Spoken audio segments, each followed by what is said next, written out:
All right, everyone. Well, welcome back to another episode of the All Things AFib podcast. Today, I have the pleasure of chatting with one of my good friends and excellent electrophysiologist at the Brigham and Women's Hospital, Dr. Tom Tadros. He is faculty at the Harvard Medical School, and I've been out to the Brigham a couple times now to see Tom in action, and it's been an absolute pleasure. So, Tom, thanks so much for coming out on the show. Oh, Armin, thanks so much for having me. I really appreciate it. Happy to be here. Awesome. So, Tom, what I wanted to do is I wanted to pick your brain. You know, as a cardiac surgeon, I'm always trying to figure out what EPs are thinking, what other folks are thinking. And you know, there's been some really good articles, really impactful articles that have come out in the last couple of years in the New England Journal of Medicine from EPs like yourself. And so I was hoping today that we could talk about this one that came out in October of 2020. It's called the Early Rhythm Control Therapy in Patients with AFib. You know, a lot of us know this as the EAST-AFNET 4 trial. So is that something you'd be willing to do with us today? Oh, yeah, sure. Absolutely.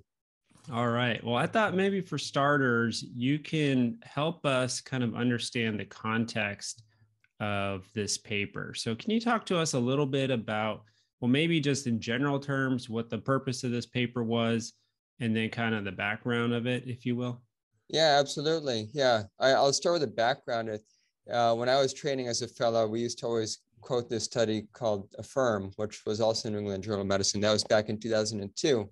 And that study had more than 4,000 patients randomized to rate control versus rhythm control in atrial fibrillation, and found no difference in all-cause mortality. And so from that, there was not really a big impetus to get everybody into sinus rhythm. Now, since then, there's been a lot of progress in our therapies for AFib, in particular ablation. And so the EAST-AFNET 4 study really wanted to reassess whether rhythm control would be beneficial in the long term for patients. So that was kind of the background of it. So the design of it, it's a prospective randomized controlled trial, multi-center, involving more than 2,700 patients, and they were randomized 1-to-1 to either have standard kind of rate control strategy versus rhythm control strategy involving medications or ablation. And then they followed the patients over a median of 5 years.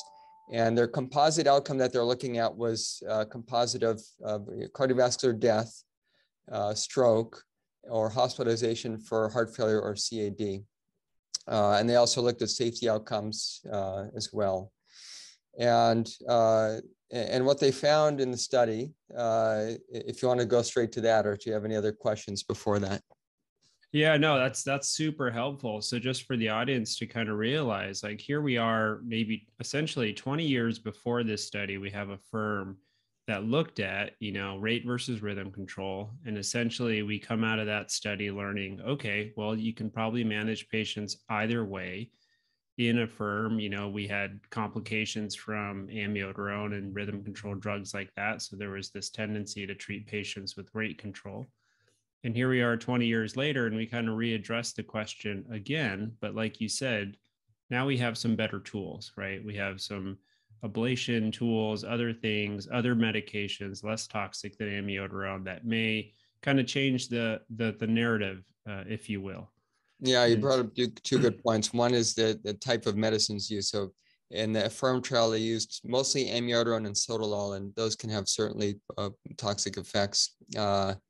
And the other is the timing of it. That AFFIRM came out, I think, just 4 years before that, in 1998, this kind of landmark study by Michel Asseguier, in which he figured out by catheter studies that the pulmonary veins were the actual trigger of many cases of paroxysmal atrial fibrillation. So that was, but at that point, you know, we didn't have 3D mapping. We didn't have the safe catheters we have now that have contact force to minimize perforation and other risks. So we've also learned over time not to ablate inside the pulmonary veins, which can cause pulmonary vein stenosis. So we've come a long way in our kind of progression of interventional strategies for AFib. So those two things, I think, yeah, have definitely changed the playing field. Yeah, absolutely. And, one thing that I failed to mention too is that, we've changed our oral anticoagulation regimens too. So back in the early 2000s, we were essentially completely dependent on Coumadin, and now we've obviously transitioned to the NOACs. Yeah, definitely. So 2,700 patients, it's a big study.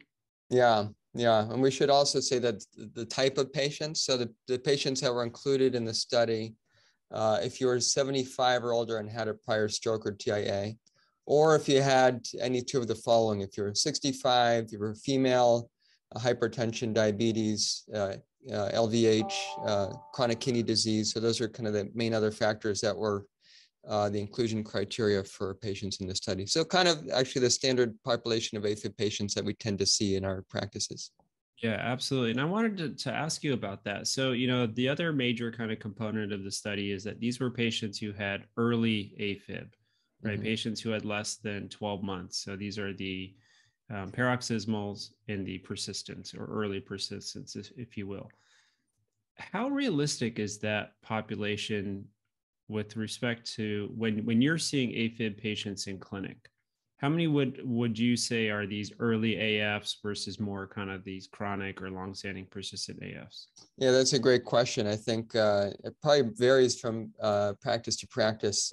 We often get patients kind of late in the game and they've been in AFib for a long time, or they've failed a couple of antiarrhythmic drugs. On the other side, we do get some early referrals because patients are doing their internet research and looking into ablation and want to talk to somebody about it. And I think kind of the overall kind of consensus among cardiologists in general is that now AFib ablation is becoming safer, and that patients are willing to undergo that sooner compared to medicine. So yeah, I think there's kind of a good mix of early AFib that I see in my practice and kind of late stage. Gotcha. And the important, yeah, I'll go ahead. Yeah. No, please. Yeah, I was going to say that it's a very important point too, whether it's kind of early stage versus late in terms of, the success you're going to potentially have with ablation or antiarrhythmic medications. That, early on, it's really about the triggers, and that if you can control the triggers which come from the veins and make some lifestyle modifications, then you're going to be much better off if you do that early, as opposed to if you wait till later. Once you get to persistent AFib, the atria start to remodel where they stretch out and they get fibrosis, and then the chance of having successful treatment at that point is much lower. Absolutely. Yeah. And we have some pretty good recent data from what is that? A DCAF2 that talks about fibrosis and the success of RF. And, maybe we can talk about that on another episode for sure. So you had brought this up. I'm glad you did. So when we're talking about medications versus ablation, maybe we just dive into this kind of main figure here of the paper, figure 1. I wanted to ask you, so in the rhythm control group, we're looking at this bar figure and it says, okay, there were about 8% of patients who underwent ablation as part of their early rhythm control strategy. So why don't we just start with that? What do you think of that 8% ablation as part of their early rhythm? I think I probably get a skewed vision of it, because by the time patients come to me, we're talking about ablation. But I think probably in the general cardiology clinic population that this might be pretty accurate, that people are trying a number of different antiarrhythmic medications before considering ablation. And I think that's totally appropriate. By the guidelines, you can offer ablation as first-line therapy. It's more of a class 2 indication. It really comes down to, can patients tolerate antiarrhythmic medications at all? Sometimes they have baseline sinus bradycardia, or sometimes they just have a fear of taking antiarrhythmic medications, and so they kind of prefer to start with ablation. When you get into some of the more complex, like the class 3 antiarrhythmic drugs, like for example, sotalol and dofetilide, which tend to be kind of my second choice. I think kind of first line is probably flecainide or propafenone, but those medications cannot be taken if you have a history of coronary disease or structural heart disease. And so I think in this kind of day when everybody, well, not everybody, but a lot of people get, nuclear perfusion stress tests, or they get a coronary angiogram and it says, possible small area of scar or kind of mild, non-obstructive coronary disease, then you're kind of stuck. We're like, well, maybe I can't use a flecainide. And so then you're talking about using something else. And so when it comes down to talking about risks of sotalol or dofetilide and actually even just loading the medication, we're talking about 3 nights in the hospital, 2 or 3 nights in the hospital to load sotalol or dofetilide compared to AFib ablation now, which since the COVID pandemic, we've been sending many of our AFib ablation patients home the same day. So, and then in the long run, there are long-term potential risks with these medications that we worry about compared to the upfront risks of having an ablation. Absolutely. Absolutely. Those are some great points. So I wanted to ask you, it still seems like, according to this study anyways, about 20% of the patients were still treated with amiodarone as their early rhythm control strategy. Do you think that that drug is still being used as part of primary treatment, or do you think that drug is being used after things, like you said, have been ruled out, propafenone, flecainide, maybe sotalol, things like that? Yeah, I think it's still in certain population probably used frequently. I think if patients are, for example, very elderly, and you think that they might be able to tolerate kind of destination amiodarone therapy without having long-term toxic effects. Again, the coronary disease and structural heart disease population can't get the class 1C agents like flecainide or propafenone, so that kind of takes them off the table. Chronic kidney disease and baseline QT interval are often factors that limit the use of dofetilide and sotalol. So then at some point you get stuck with just having amiodarone or dronedarone as your backup options. And dronedarone also has kind of these warnings about baseline bradycardia or heart failure for which that medication will be contraindicated. So even though amiodarone can have potential long-term toxicities, it is actually probably the most effective medicine we have. And sometimes kind of the only choice you have looking at all comorbidities. Gotcha. And do you have a practice preference as far as how often are you checking patients nowadays for those sorts of issues, liver issues, lung issues? Is it once a year, every 6 months? Usually every 6 months that'll get a kind of LFTs and a TSH. Gotcha. And as surgeons, we're pretty used to using amiodarone postoperatively, but we don't, as you know, we don't typically follow our patients for a long enough time to kind of get an idea of what a maintenance dose would be. What is it? 200 twice a day, 400 daily? What are patients on, do you think? Yeah, and I do also like to use amiodarone as bridge therapy. For example, you're waiting a couple months for ablation.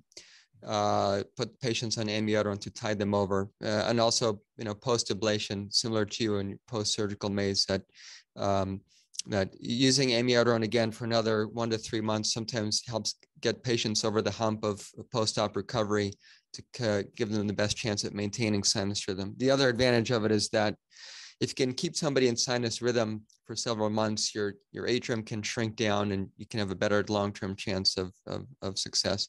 The maintenance dose, usually 200 milligrams daily. The loading dose, I vary it.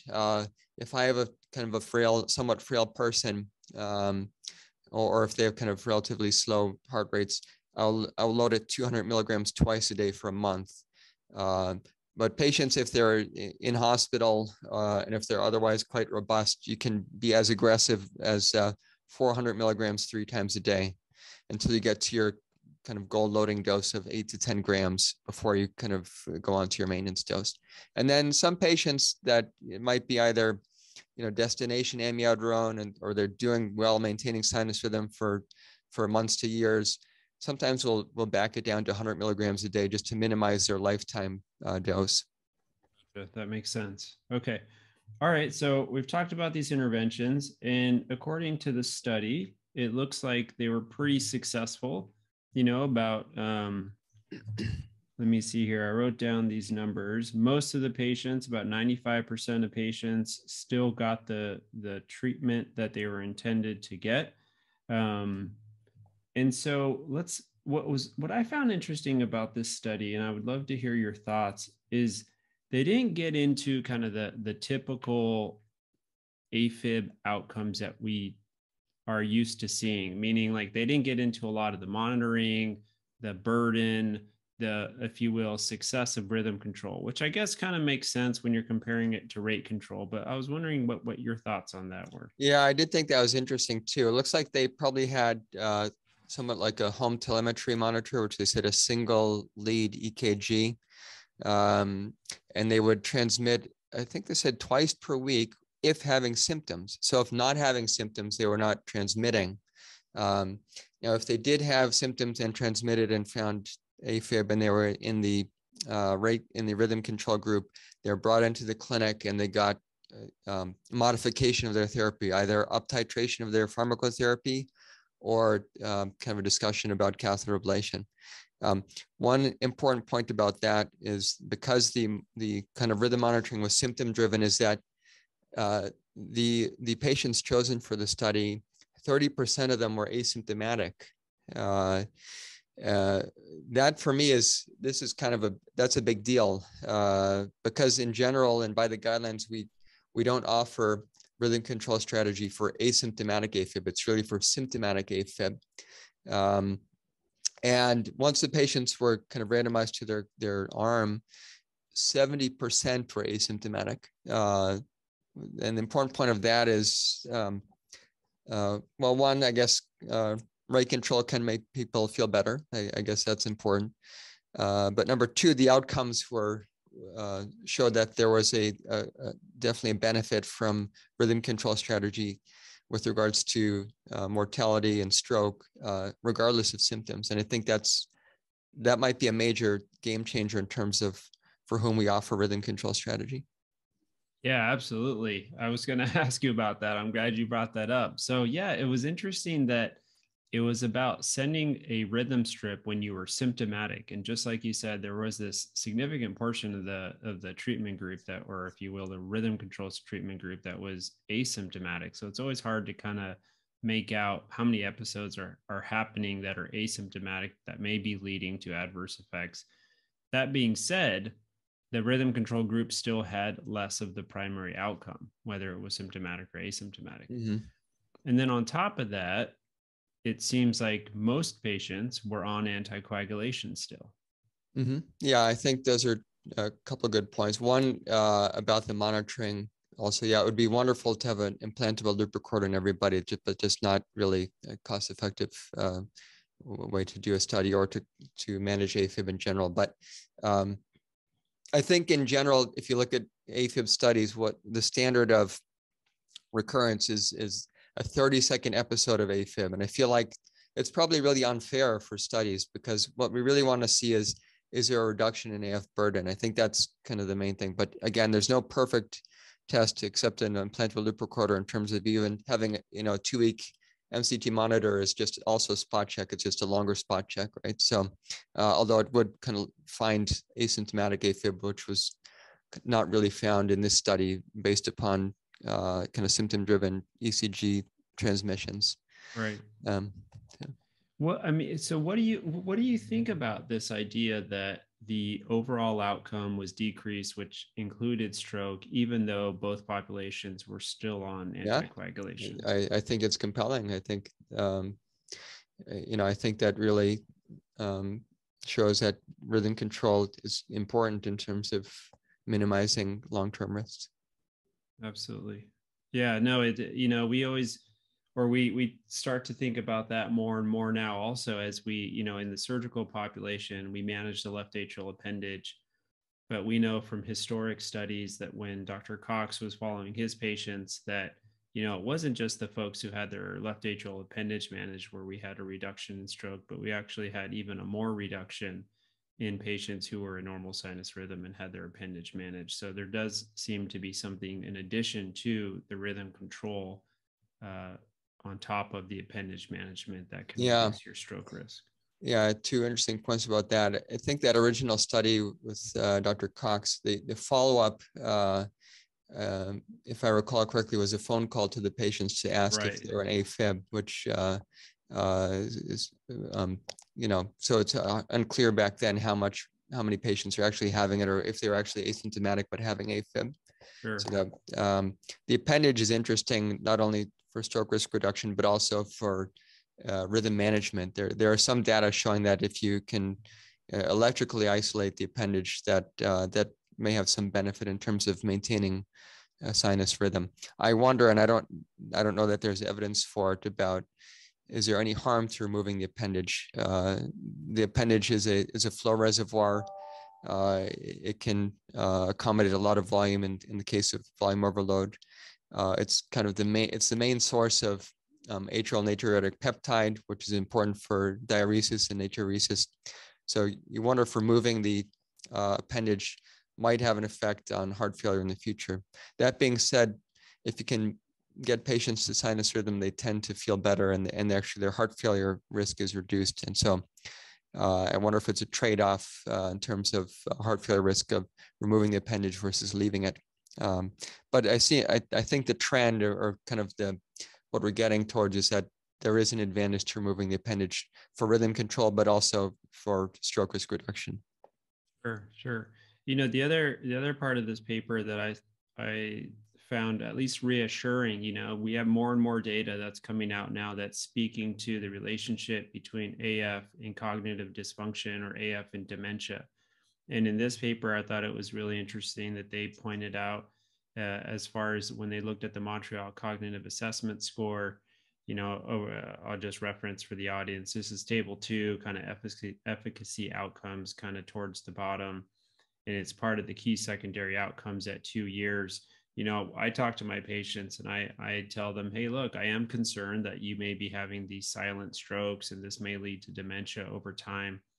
At least in this paper, it shows that, hey, if you have early AF and it's only been a couple of years and we are testing your cognitive function, that maybe those effects haven't kicked in yet. You aren't having those detrimental effects yet. What are your thoughts on that?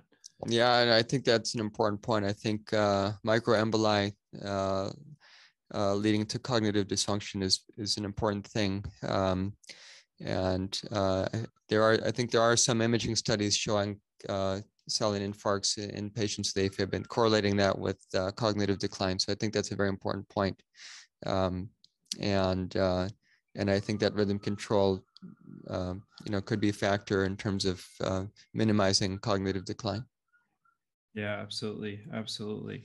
So here we have decreased primary outcome. We have essentially the same safety profile.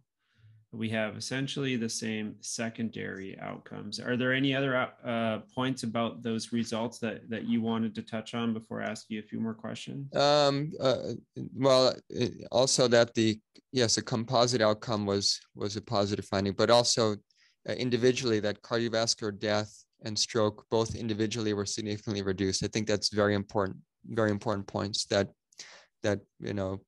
puts the AFFIRM trial to rest, that there is definitely a benefit to rhythm control. And, I think it has implications in terms of offering treatment to patients even without symptoms, although we're not there yet where we can definitely say that asymptomatic patients should get antiarrhythmic drugs and ablation. But I think on a patient-by-patient basis, it could be considered, and I'm anxious to see the upcoming updates of AFib guidelines to see what they say about that. Absolutely. Thank you. Thank you for pointing those out. Yeah. I mean, it's always interesting because we assume, or at least we've always assumed, that the death outcome is always driven by stroke. And this paper kind of links the two, with what you just said, that folks in the early rhythm control group had decreased amounts of stroke and decreased death. I think heart failure too. I think that's, as a main component of cardiovascular death, that definitely the risk of developing heart failure is there. One of the other outcomes they looked at, I think total number of nights in the hospital, right, which was not different between the two groups. But if you consider, I don't have to look back and see how many were on sotalol or dofetilide, that buys you 2 or 3 nights in the hospital just to load it. So that it would have to have been countered by hospitalizations for other things in the rhythm control arm. So. Right, absolutely. Yeah, I was going to say you had mentioned that earlier. There's the advantage of rhythm control, but it may take a little longer to establish, and then you add that with maybe somebody who's had a intervention who stays overnight or something like that. So yeah, all that may have just bounced out in that rhythm control group. So do you think this is going to change practice? I think it will actually. Yeah, I think this is a major game changer. So, and do you think it'll change practice at the level of the EP, at the level of the internist, the family practice doc, the primary Yeah, cardiologist? I think all levels, but I think importantly, in the primary care and cardiology office, using these data to guide patients on lifestyle modifications, and in terms of other risk factor modification, that you really have to be quite aggressive about it. That AFib, silent AFib, or not silent, asymptomatic AFib is not a benign thing. That patients need to know that. They need to make their lifestyle changes, which importantly, I think one of the main ones is weight loss, because I think a lot of our patients are overweight or obese. And there are strong data showing that weight loss of greater than 10% of your body weight definitely reduces your AFib burden. And it cures so many other things. You can cure hypertension, you can cure sleep apnea, diabetes, all of which independently contribute to AFib. So yeah, I was going to ask you, what are your kind of priorities for those lifestyle modifications when patients come in? And it sounds like you've hit them kind of right on the head there. The main one being weight loss. Yeah, and sleep apnea is another one. I think even patients that don't snore, I get a sleep study on almost everybody. And actually, we have an ongoing study here doing home sleep monitoring for every patient with AFib who's not had a prior sleep study. We find AFib in a lot of patients. A lot of patients they know what sleep apnea is, and they know what a CPAP machine is, and they don't want to even consider wearing a CPAP machine. But I have to counsel them that CPAP has been proven to reduce AFib burden. So if you're going to go through the risk of a procedure or one of these antiarrhythmic drugs with potential life-threatening ventricular arrhythmias, that you should do everything possible to minimize chance of recurrences. And I make the point that the ablation is not the answer. I tell them, even if I tell you have a perfect ablation, it's not a cure, that you're going to have to do everything possible to stay in normal rhythm. Right, absolutely. And so can you walk us through what you think that narrative will be like? Let's say you start getting all these patients who are referred earlier and earlier. Can you kind of walk us through your algorithm, if you will, for these patients? Yeah, I think I talk to them about medicines and ablation. I definitely always talk about weight loss, sleep study. There are data for smoking, tobacco, and also alcohol contributing to AFib. So there is even a study, an imaging study, looking at kind of moderate alcohol or more, showing a higher degree of atrial fibrosis, which is thought to be a potential direct toxic effect on the atria. So limiting alcohol to 0 or 1 drinks per day, definitely smoking cessation. Exercise, very important.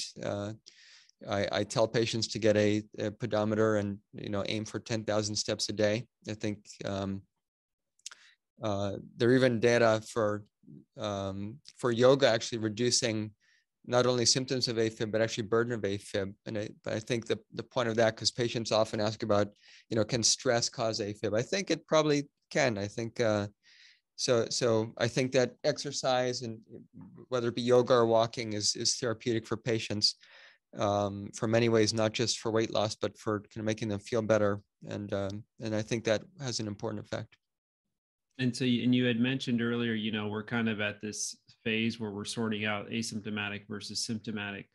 So with that being said, do you have a monitoring technique that you prefer to evaluate whether these interventions, these lifestyle modifications, are leading to a decrease in AF burden? Or again, is it simply based on symptoms? I guess what I'm getting at is, how do you decide what that threshold is to then increase the intervention, whether that's an additional medication, whether that's going to the cath lab or the EP lab, obviously. How do you kind of sort that out? Yeah, I think a lot of it then, in terms of talking about at this point, antiarrhythmic drugs for ablation is symptom driven. So if they're asymptomatic, it's harder to justify the meds or the ablation, except if the patient knows kind of the long-term effects and they're kind of also pushing for it. So it has to be kind of a joint decision. I tend to offer ablation relatively early just because of all the data we have. And if patients are willing, then I proceed with that. In terms of monitoring in general, I ask, how often do you monitor? I think, an MCT monitor for 2 weeks, once a year, if they have AFib, can help to see if they're having progression. The importance of that also, that MCT, the mobile cardiac telemetry, that's a little bit different than kind of a loop recorder or looping monitor. So you have to make sure that you order it correctly, because the looping monitor will not be a continuous assessment. It'll just be whenever the patient presses a button.